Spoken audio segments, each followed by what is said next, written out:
왕좌의 게임에서 이기는 법 뭘까요? 권력을 차지하는 걸까요? 아니면 그 끔찍한 게임 자체에서 살아남는 걸까요? 오늘 우리가 들여다볼 인물은 바로 이 질문에 아주 특별한 답을 온몸으로 보여준 왕, 조선의 2대 국왕 정종입니다. 자, 한번 상상해 보세요. 이 나라에서 가장 무섭고 가장 잔인한 사람이 하필 내 동생입니다.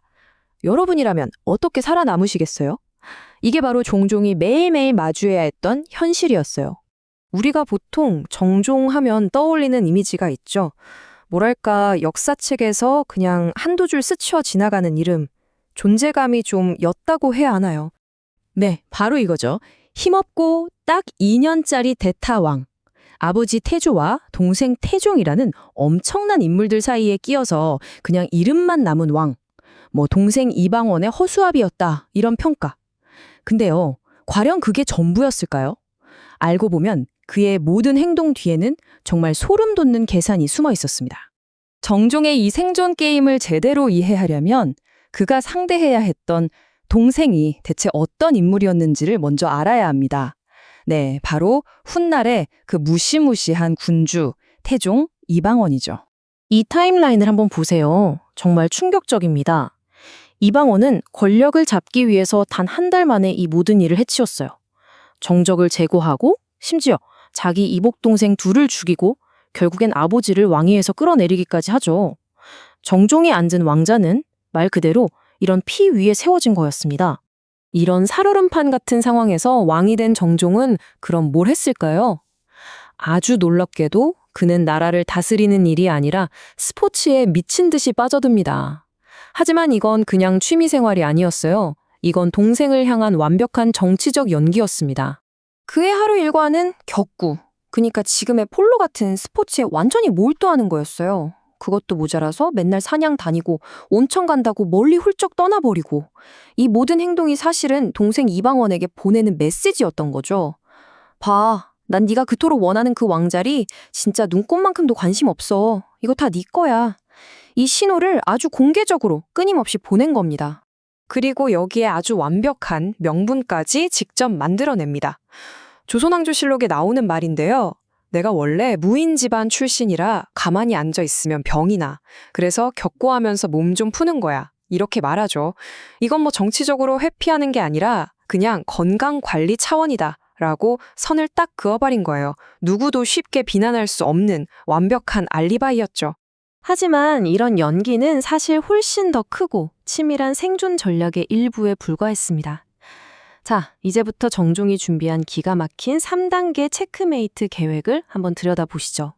바로 이 3가지 단계입니다. 첫째, 스포츠에 미친 사람처럼 보여서 나는 권력 욕심 없는 무해한 사람이라는 가면을 쓰고, 둘째, 아주 독특한 법적 장치로 동생의 칼날을 막을 방패를 만들고, 마지막 셋째, 미래에 혹시라도 위협이 될지 모를 씨앗 자체를 아예 없애버리는 것.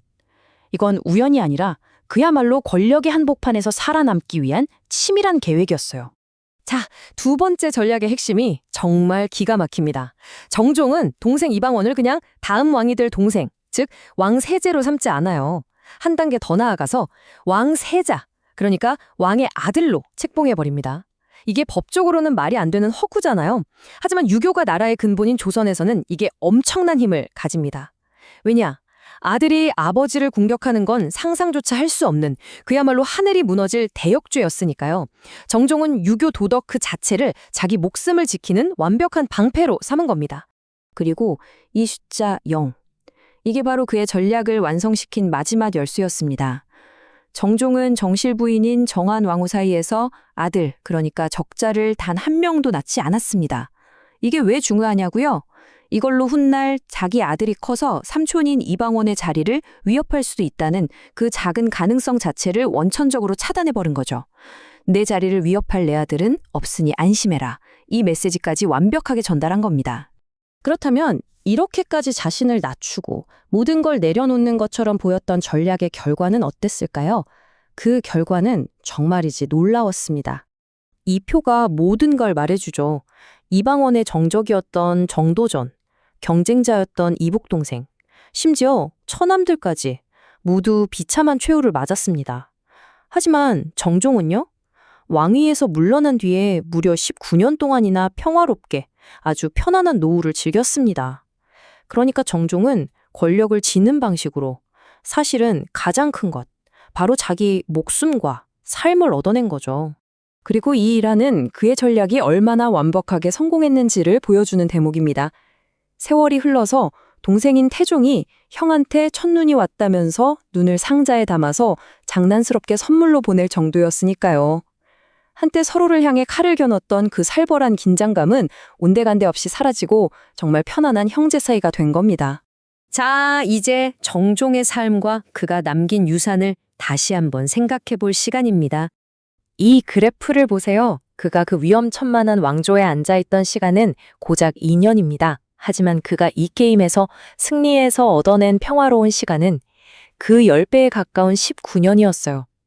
어쩌면 정종이 진짜로 원했던 건 권력이 아니라 바로 이 시간 그 자체였을지도 모릅니다. 비록 자기 목숨을 지키는 데는 성공했지만 역사적인 평가는 아주 오래 걸렸어요. 무려 250년이라는 시간이 흐른 뒤에야 비로소 혼란했던 나라를 안정시킨 공을 제대로 인정받아서 정종이라는 묘호를 공식적으로 얻게 됩니다. 마지막으로 이 질문을 여러분께 던져보면서 마무리하겠습니다. 권력의 정점에서 스스로 걸어나와 생존을 택한 왕, 정종. 그의 선택은 과연 비겁한 도망이었을까요? 아니면 권력의 본질을 그 누구보다 꿰뚫어 본 천재의 가장 현명한 승리였을까요?